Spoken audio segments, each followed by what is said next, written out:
Today on Woodturning, we're going to make a sorcerer's wand.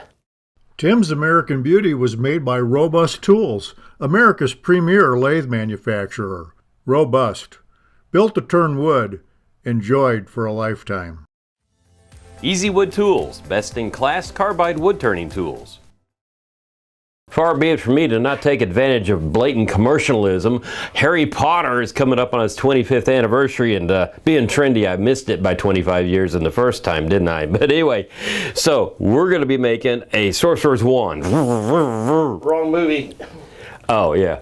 Ding! That's something else. Anyway, I never watched one. Sorry about that. But anyway, we're going to make this elegant wand which looks absolutely nothing like Harry Potter's, but is pretty doggone cool. And it's quite a challenge to also make the shaft for this. And our friends at Far West Workshop, they're the ones who provided the blanks. There's a lot of casting being done where you can make blanks for pens and things like that, but Far West also makes these really large blanks. And it's kind of like you got to think about what you want to do with them, really. So that's why we came up with the wand idea. And I think it's going to be pretty doggone cool. It's also in time for Halloween. So if you want to outfit your little Halloweener with the oh no, wrong one, ding wand for the sorcerers and all that stuff when they go out trick-or-treating, this is the way to do it. Now this is one big beautiful blank, and I'm only going to use half of it for the handle, and we'll save the other half for a project I have in mind for the holidays.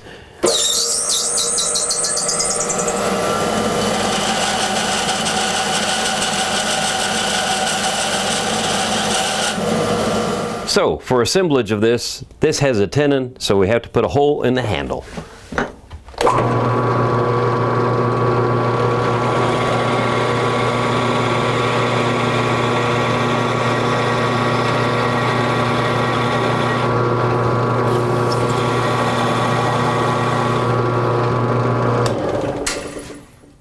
Before we get started, I want to thank our sponsors, Robust Lathes and Easy Wood Tools, because without their support we wouldn't be here, and that wouldn't be any fun. Also, I am an authorized Robust Lathe dealer, so if you need a Robust Lathe, give me a call, and I can help you out. No extra charge whatsoever. Also, if you're looking for a fantastic hollowing system or other types of wood turning tools, go to my website, Woodturning with Tim, and pay me a visit. Holidays are coming. So, what we're going to do is we're going to do the handle first, and Robust Lathes makes a really nice live center, and it has a cone that goes on here, and the cone is really helpful because I can take this hole that we drilled and it centers in there just like that. So we're going to slide all this down here. And I have my little steb center up here, and I have a hole I marked right there. And I'm going to bring this up, lock it in, and we're going to tighten this up. You don't have to crush it, but you just want enough that it embeds the little teeth right there.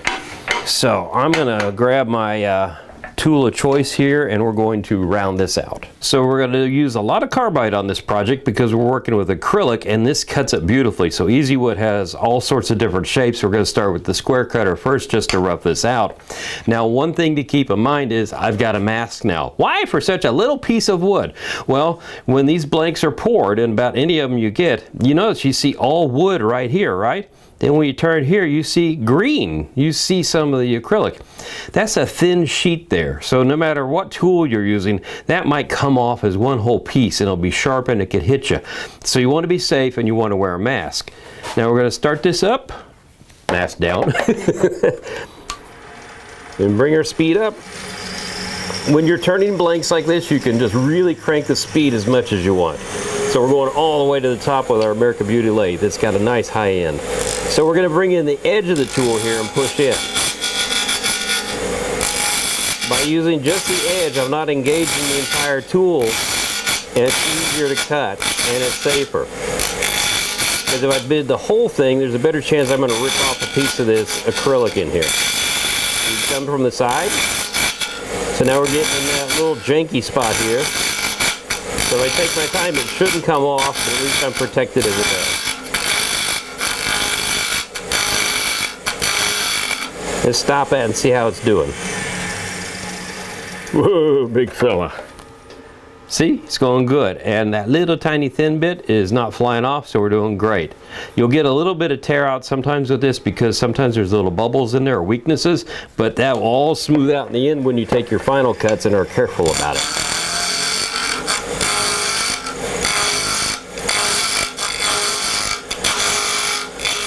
So it's rounded out nicely. You see how smoothly the carbide cuts. So this is going to be the end that goes up towards the shaft. So I want to put a little decoration on there, and I'm going to put a bead in it. Now I suck at beads. I really am bad at them. So nice thing is Easy Wood has a bead cutter, bit cutter thing out of carbide, and I'll show you how it works. It's really pretty cool. For people like me who are bead challenged, I love it. So you just bring it in, complete flat presentation. It makes these really cool ribbons, but unfortunately the ribbons wrap around the piece. So you have to stop it every now and then to see where you are. Looky, looky. Isn't that cool? Perfect bead. So while we have nothing blocking it, I'll show you how it fits in there. See, look at that. So you can move it around and make any shape you want. It's nice and smooth. So at this point, I am going to go to a edge tool, and I'm going to use a wide spindle gouge. I've got to lower this and bring it in a little closer. And I just want to start scooping this out. I'm going to bring it back up a little bit. Okay, there we go. So I want to make a handle of scoops. You get some pretty cool shavings when you're working with acrylic. Acrylic's probably the wrong term, but it's a plastic of some sort that they cast with. Anyway, I'm just moving my body and shifting it to the side. Gonna come back here, clear a little bit out this way.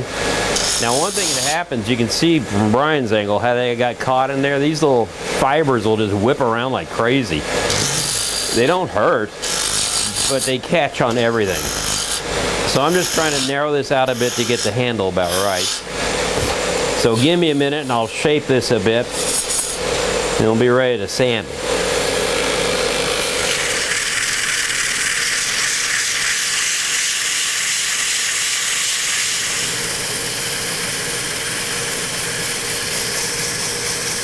So the sanding came out pretty good. We went to 400 grit, and now I'm going to take some Yorkshire grit and use their grittier compound. This is the first one you put on. I'm going to put this on by hand first. I keep getting splattered every time I do this, and I don't want to splatter the GoPro because it's the important thing. So we're going to turn this on, and we're going to bring the speed up to about maybe 1500, maybe 2000 RPM. If you go too high with this, you'll actually start melting the acrylic, and that's not a good thing.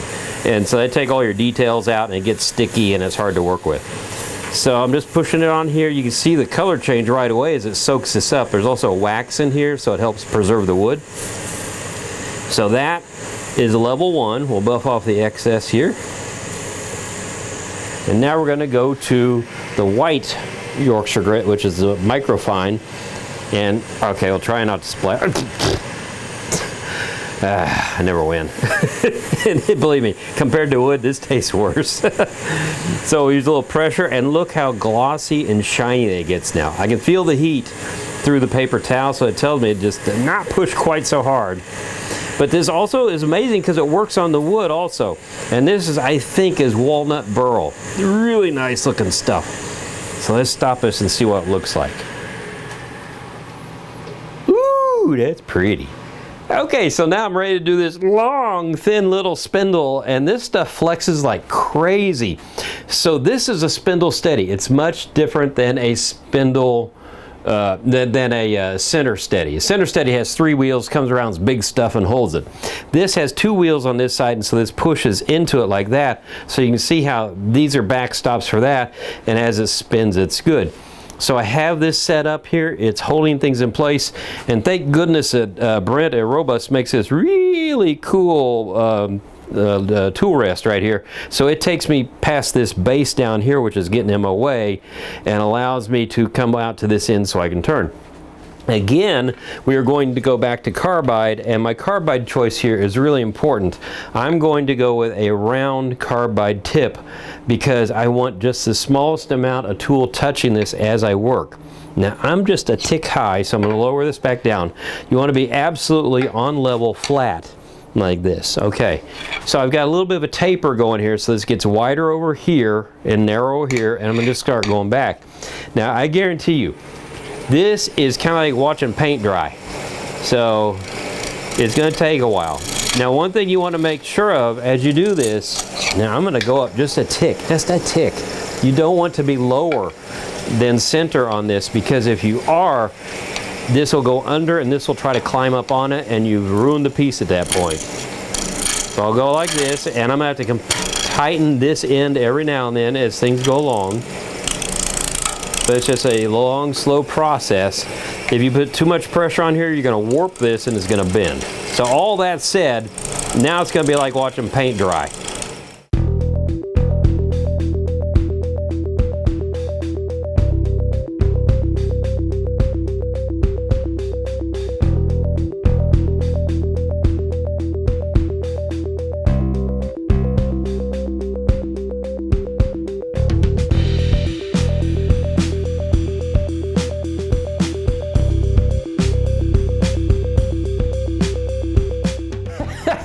Remember what I said about too much heat?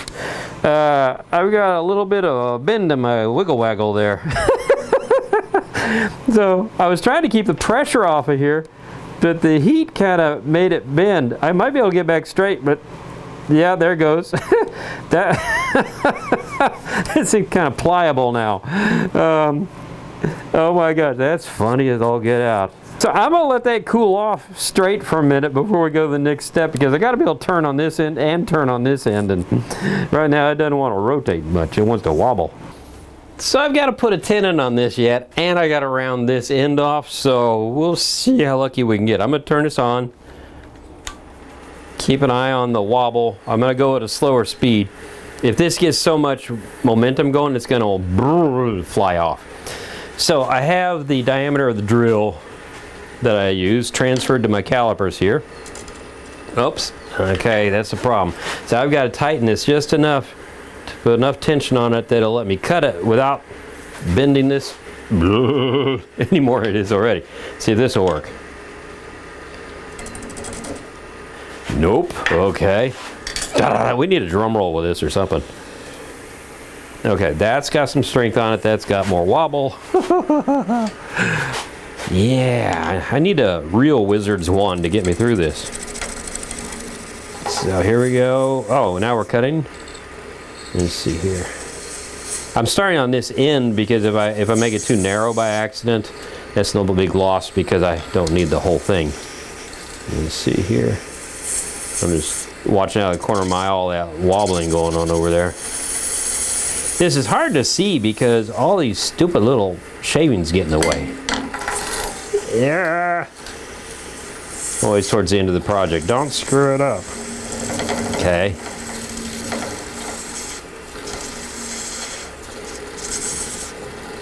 Almost there.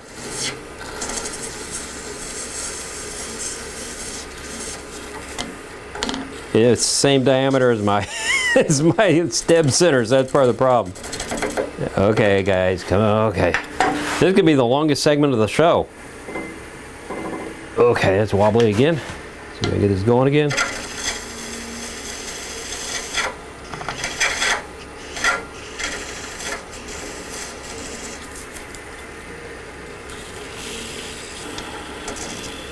We're almost there. I think that's it. Okay, I'm gonna keep working my way down here, and then we'll be over on the other end in a minute. Now the round end off. Gosh, this is crazy.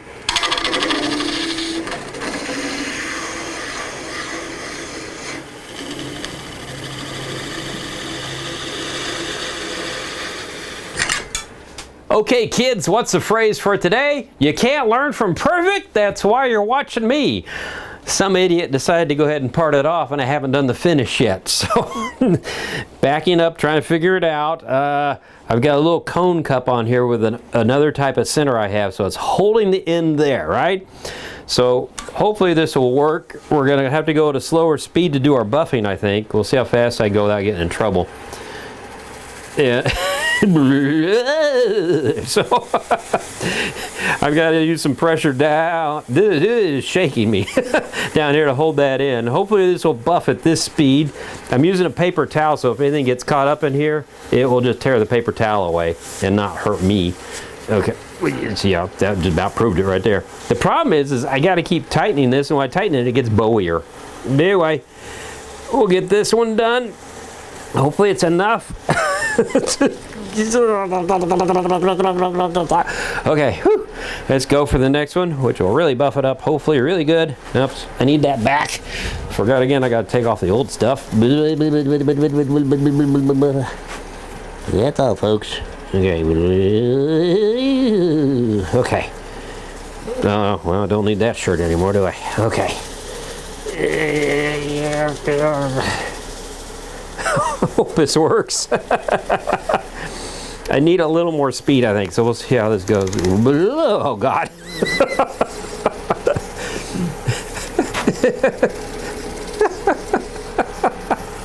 So I hope this is worth it. Okay, let's stop it. See how it looks. Oh, thank God, it worked. Ooh, and this one has sparkles in it. Well, we got it off the lathe. That's what counts, right? So we have a bit of a curved sorcerer's wand, but I think that'll be great. Now I'm going to use 2-part epoxy to put this in the handle so it's held really securely, because when you're whipping your wand around, you want to make sure that it holds together. But anyway, that was a lot of fun. More challenges than I thought it would be, but that is how you make a wizard's wand. Until the next time on Woodturning, keep wizarding and woodturning. Tim's American Beauty was made by Robust Tools, America's premier lathe manufacturer. Robust. Built to turn wood. Enjoyed for a lifetime. Easy Wood Tools, best in class carbide wood turning tools.